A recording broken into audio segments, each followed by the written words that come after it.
All credit for the footage and music you're about to hear and see do not belong to me in any way. Go check out Glitch Productions for the footage and music for Murder Jones and Unknowingly for the Mechanical Instinct video. Link in the description. Analog horror is quite a popular thing on YouTube, and honestly I quite like a good horror video. And I also kinda like Murder Jones. You can guess what I'm going with this. One of the more popular creators of analog horror is someone called Unknowingly, popular for his Man in the Suit analog series. But today, at the time that I'm writing this script, he made a video on Murder Jones analog horror. And I am fucking hyped. For those that don't know, Murder Jones is an indie series made by Glitch Productions and wrote by Liam Vickers. It follows the story of V, Ann, and Uzi, and mostly on their adventure to find out what the hell the absolute solver is, and in the end getting rid of it, but it ends up living in Uzi's tail. I know that is a very shitty rundown of it, but whatever. While Unknowingly's analog horror is more focused on one of the main characters, and that being N, going from our lovable goofball Did you just slap me with that arm? to this. Welcome.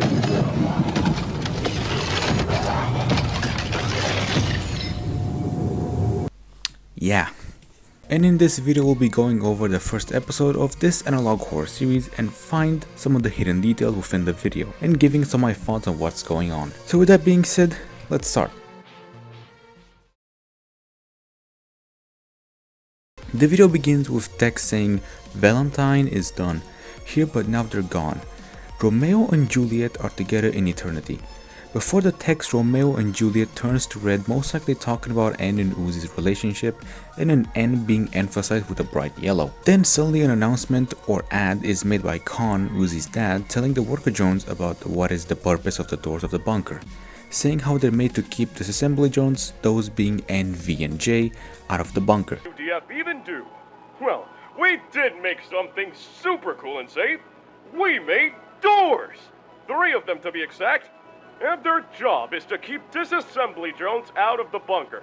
And at a first glance I thought this story would be sort of a rewrite, but that cannot be the case as we will see later.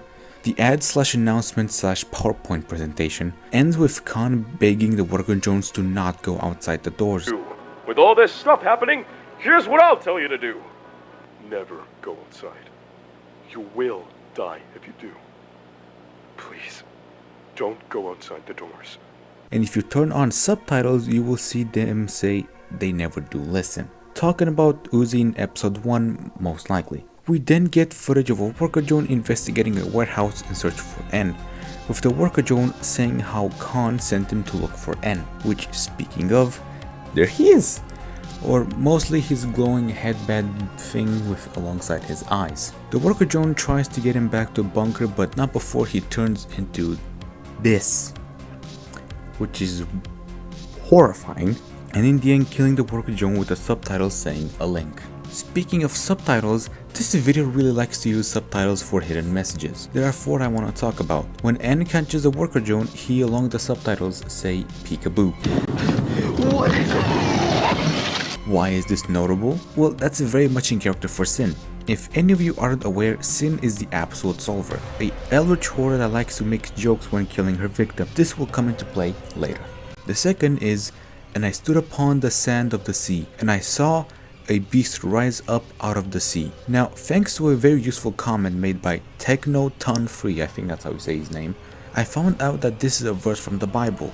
Specifically Revelation 13:1, and it's when John gets a vision of the end times, saying how a beast will rise out of the sea, and the sea in this verse I heard it represents defying God. Just like how the comment pointed out saying, and I quote, this part of Revelation 13, apparently it symbolizes the struggle between good and evil. So when N turns into this form, it could mean that this form isn't him. The further I want to talk about is I don't hunger, yet I eat. Further solidifying my point that this isn't N. It is his body, it is his mind, but it's not him choosing to do the killing. And finally, the most interesting one is the link near the end of the video.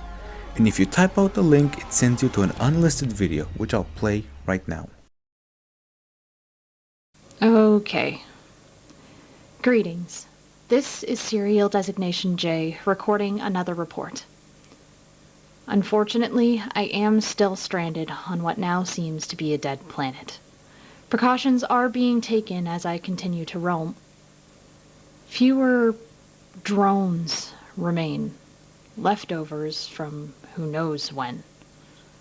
Unfortunately, it is not enough to keep me sustained. I feel myself beginning to overheat. It feels like I'm on fire. Soon I may expire. At this point, I may as well give up. I've done so much to play my part, but it's just not enough. I'm just not enough. Look at me talking to myself. Serial designation J out. Honestly, I don't really know what to make of this. This doesn't really add much to the discussion, but here's what I got. Jay is still alive and well. Kinda. And most likely what is going on with N doesn't affect J or V. That's all I can really say that is noteworthy about this. Except the fact that in the description there's a bind. I have a window open and the door kind of slammed. It scared the shit out of me. Except that in the description there's a binary code that says "Don't worry Jay, you'll be good use to me soon." As well as the main video has a binary code saying "Do you think they will care about you when they see the mess you made?" And so with all this in mind, what conclusion can we come to? Well, I might have an idea. I will be talking mostly on what I believe is going on in the episode. So after Sin is defeated, the Solver takes over N for whatever reason that we don't know, and decides to kill everyone there. Why I believe this takes place after the show is for a few reasons. Number one, the Solver is no longer possessing Uzi. In the show, Sin was possessing Uzi and had quite the hold on her. Why would Sin jump hosts when she already had a host within her hands? The worker drone addresses N by name. N. That's your name, right? And says that he's there to bring him back to the bunker. I just want to take you back to the bunker. A normal worker drone wouldn't want to get a murder robot in a place full of worker drones if they didn't trust him in any way. Number 3, in the unlisted video with Jay, she says she's still stranded on a dead planet. Unfortunately, I am still stranded on what now seems to be a dead planet. That being Copper 9, and saying how there aren't many drones left for her to drink the oil. Fewer drones remain, leftovers from who knows when. Unfortunately, it is not enough to keep me sustained. I feel myself beginning to overheat. Suggesting that the disassembly drones have been there for a long while, even after the events of the show. Now why I believe Sin is possessing N? Well, what else would make N turn like this? The Absolute Solver has been seen changing the body of the host in some way. Seen with Uzi, Sin herself, and even Jay.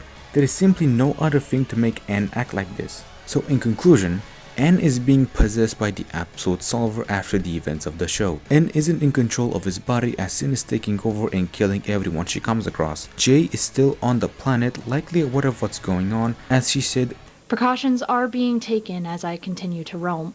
I honestly can't wait to see what Unknowingly is gonna do with this series. This holds so much potential. So if you guys are interested in this series, go check them out. I'll leave a link down in the description below. Well, with all this being said, my name is The Box of War, and signing out.